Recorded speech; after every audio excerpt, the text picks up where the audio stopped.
Food in Britain tells a story of survival, ambition, and transformation.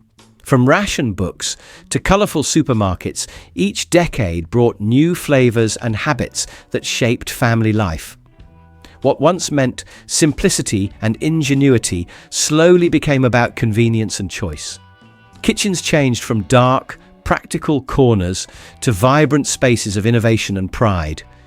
Every ingredient carried a memory. Every recipe whispered a cultural shift. Let's travel back through the decades and see how Britain's food truly grew up. The 1950s in Britain were an era of rebuilding, where the scars of war still lingered in streets and in kitchens. Rationing only fully ended in 1954, and households were still adjusting to a life without strict limits. Meals during this period were simple and frugal, centered on potatoes, vegetables, and small portions of meat when available. Yet, innovation was quietly knocking on the kitchen door, promising a brighter, easier future. One of the most significant breakthroughs came in 1955, when Birdseye introduced the iconic fish finger. This humble frozen food symbolized a revolution in domestic life, offering convenience at a time when most homes lacked freezers. For many families, fish fingers represented modernity, affordable, quick to prepare, and ideal for children. Advertising campaigns depicted smiling mothers and happy children gathered around the dinner table, projecting a future where food preparation no longer meant hours of labour. Kitchens themselves told the story of this transitional decade. Most were small, functional spaces, tucked away from the rest of the house, remnants of an era when servants once worked out of sight. They contained a sink, a draining board, and a cold larder for perishables, with barely enough room for more than one person at a time. Decor was plain, and convenience was rare, leaving women to shoulder the weight of cooking from scratch using limited tools. Yet, by the late 50s, consumer confidence began to rise, and something remarkable started to happen. Higher purchase schemes and rising wages allowed families to buy labour-saving appliances once considered luxuries. The Kenwood Chef mixer emerged as the ultimate status symbol, its sleek curves and polished surfaces hinting at a glamorous, efficient future. This was more than a kitchen gadget. It was a declaration of progress. With every instalment payment, homes crept closer to the promise of modern living. By the decade's end, optimism filled the air and the kitchen, laying the foundation for a culinary revolution in the years to come. Which classic dish from the 50s would you bring back today? By the 1960s, Britain was breaking free from the grey shadow of post-war austerity. Cars became more affordable, and with them came the rise of the motorway, a symbol of mobility and modernity. Along these new roads, stylish service stations appeared, serving not just petrol, but plated meals that looked almost luxurious. Dining on the road became an experience, offering lamb cutlets, desserts, and even waiter service, echoing the glamour of American roadside culture. This was eating as convenience and indulgence rolled into one. Inside the home, kitchens were undergoing a bold transformation. The dreary, functional corners of the 50s gave way to bright, colourful spaces filled with innovation. Plastics swept into British kitchens with unstoppable energy, gleaming butter dishes, laminated surfaces, and vibrant utensils promised durability and hygiene. Easy, clean materials signalled liberation from endless scrubbing, making kitchens more stylish and less punishing. This wasn't just decor. It was a cultural shift toward comfort and optimism. Perhaps the most profound change of the decade came from the growing presence of the refrigerator. At the start of the 60s, only 20% of homes had one. By 1968, ownership soared to 50%. The fridge didn't just keep food fresh, it changed the way families planned, shopped, and ate. Weekly shopping became practical. Leftovers could be stored, and new convenience foods thrived thanks to cold storage. This quiet hum in the corner of the kitchen became the soundtrack of modern living. The 60s brought excitement to British tables. Brightly packaged snacks, frozen goods, and processed foods reflected a culture embracing speed and variety. Food stopped being purely functional.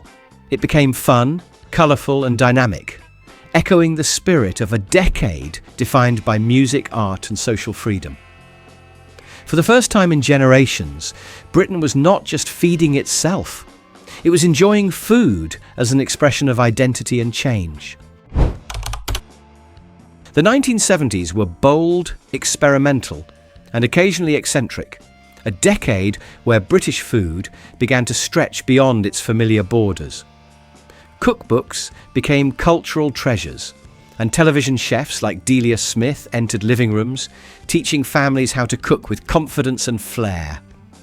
Authors such as Madhur Jaffrey and Jane Grigson introduced spices and recipes that transported readers from Birmingham to Bombay without leaving the kitchen.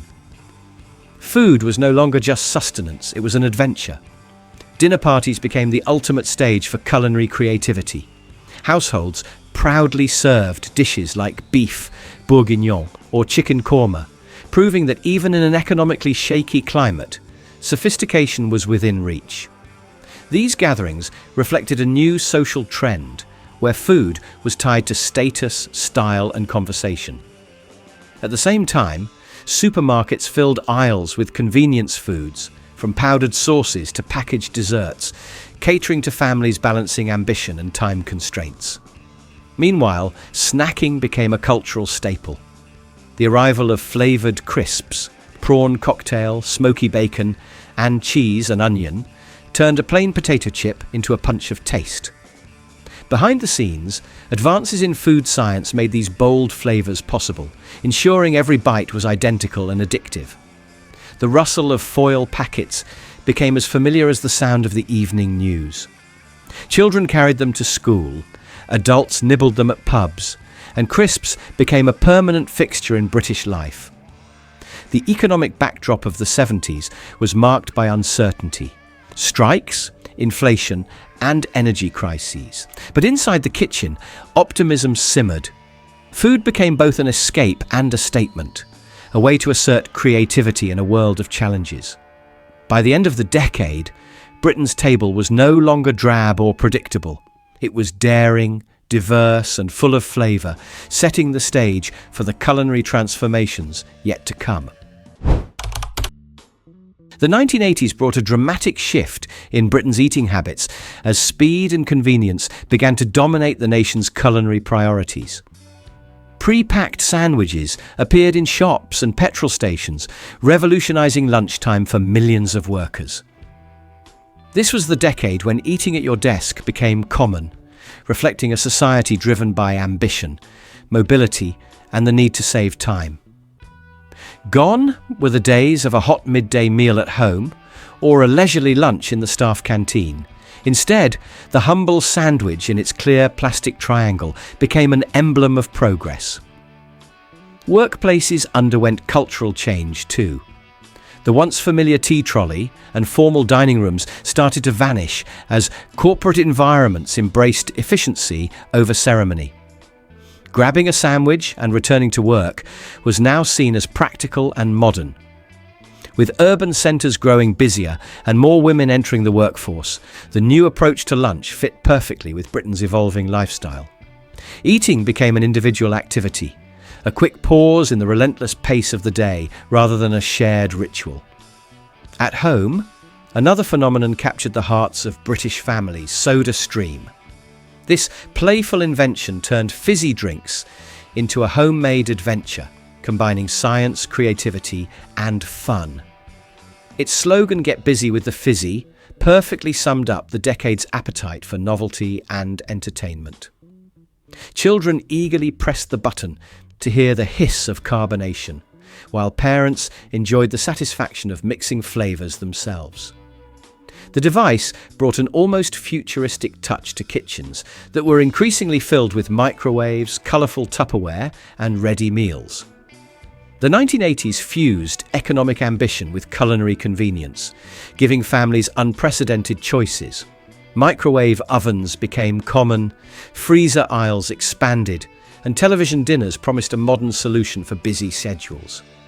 Food was no longer about formality or survival. It was about flexibility, individuality, and fun.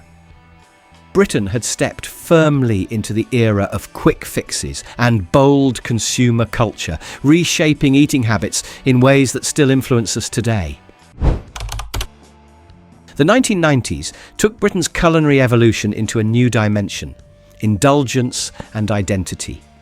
Ice cream, once reserved for children and summer holidays, transformed into an adult pleasure marketed with sensual imagery. Premium brands like Häagen-Dazs sold not just desserts, but experiences, featuring advertising campaigns that emphasized romance, intimacy, and sophistication. This new approach reflected a society where food had become a statement, a way to express taste and status. Supermarkets responded by creating dedicated sections for high-end desserts and luxury snacks. Chocolate soufflés, premium frozen desserts, and rich cheesecakes lined the freezer aisles, giving ordinary shoppers access to extraordinary flavors. The supermarket trip became an aspirational experience with glossy packaging, turning simple groceries into objects of desire. This marked the era when food culture began merging with lifestyle branding, setting the stage for the foodie revolution to come. Yet alongside indulgence, a parallel trend emerged: wellness. Bagged salads appeared on shelves, their sleek packaging promising freshness and convenience. Modified atmosphere technology kept greens crisp for days, introducing a new level of practicality for health-conscious consumers. For many households, salad became a regular feature, replacing heavier fare and signaling a shift toward lighter, balanced meals. Fitness trends, aerobics, and the popularity of low-fat diets all reinforced this move toward healthier living. The 90s became a decade of contrasts. Lavish desserts sat alongside lean salads. Indulgence coexisted with restraint. Britons learned to read nutritional labels and count calories while still reaching for tubs of premium ice cream on weekends. Food was no longer just sustenance. It had become a reflection of values, aspirations, and even personality. This complex relationship with eating shaped a generation of consumers who valued both pleasure and discipline. The dawn of the 2000s marked Britain's bold embrace of global cuisine. Pre-packed sushi, once an exotic luxury reserved for cosmopolitan restaurants, entered supermarkets as an everyday option. Marks and Spencer led the charge, offering neat trays of rice, fish, and soy sauce in convenient packages. Suddenly, office workers could swap ham sandwiches for California rolls, signaling a seismic cultural shift. This wasn't just about food, it was about identity. Britons had become global travelers, influenced by holidays abroad, and the rise of culinary television programs showcasing international flavors. Bringing sushi to the lunch break symbolized sophistication and adventurous taste, qualities that resonated with a generation hungry for novelty. Social habits adapted too. Chopsticks became a common sight in office break rooms, and Japanese condiments like wasabi and soy sauce moved into British kitchens. Restaurants reflected the trend, with fusion menus blending Eastern and Western influences, while supermarkets expanded their world food aisles. Shoppers experimented with miso paste, sesame oil, and Thai curry pastes, transforming weeknight dinners into international feasts. The pantry of the British home had never been so diverse or exciting.